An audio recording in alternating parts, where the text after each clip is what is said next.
The next weekend, I am in the lobby setting up tapes on material at a church. True.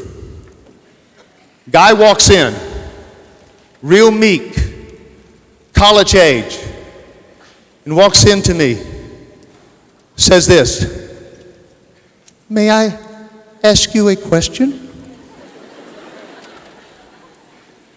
I said, "Yes, grasshopper." I've never heard somebody just, "May I?" What?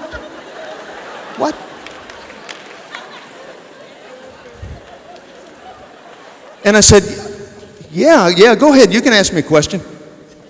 Okay. And this is what he said. Listen, there was a book on the table. This is what he said. He says, "What does God think of motion?" I said, "What would you say, son?"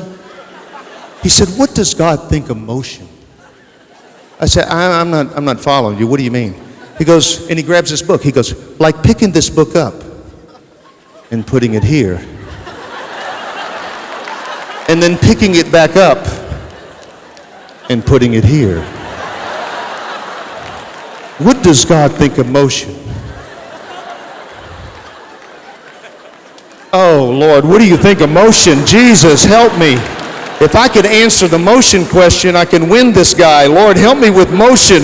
What do you think of motion? And so I came up and I just I asked the Lord, and he said, "It's okay."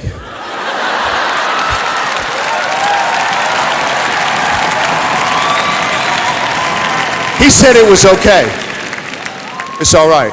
If you want to pick the book up and put it back, God's okay with that.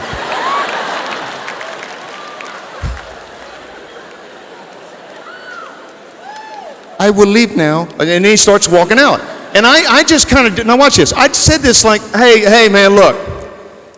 Hey, we got a meeting tonight. Love to have you come.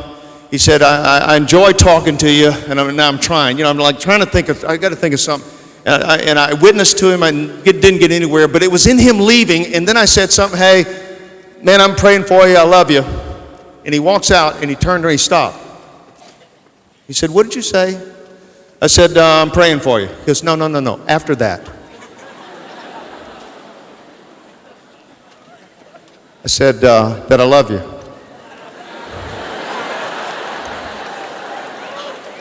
Not the kind you're thinking about, though. He turned around and he looks at me and he said, "That's it." I said, "What's it?" "You said you loved me." I said, "I'm going to tell you this, buddy." I said, I would not have much love for you before Jesus saved me. I would not spend the time with you. You would not be a person I would hang around spending time with at all. Never throughout eternity ever spend time with you. But I said, God put a love in my heart, and he was able to change me, and I was rotten. And I said, he loves you, and I said, he can change you also. And I said, it's really about love. And what happened is, right there, it's the only thing I said. And he said, that's it, what I'm looking for. He said, I want your God. He said, would you pray for me? And he got saved right there. That's saved. He got saved. Okay. John 13 says this. So now I'm giving you a new commandment. What do you mean? We already got a bunch of commandments. No. We have a new one. Love each other just as I have loved you. You should love each other. Your love for one another will prove to the world that you're my disciples. Once again, we're back with something beautiful. It's not an evangelism class where we're going to see our cities won. It's going to be the beauty that comes forth from our lives of God changing our life from where we were and where we are now. And when that comes out, people see how beautiful God is.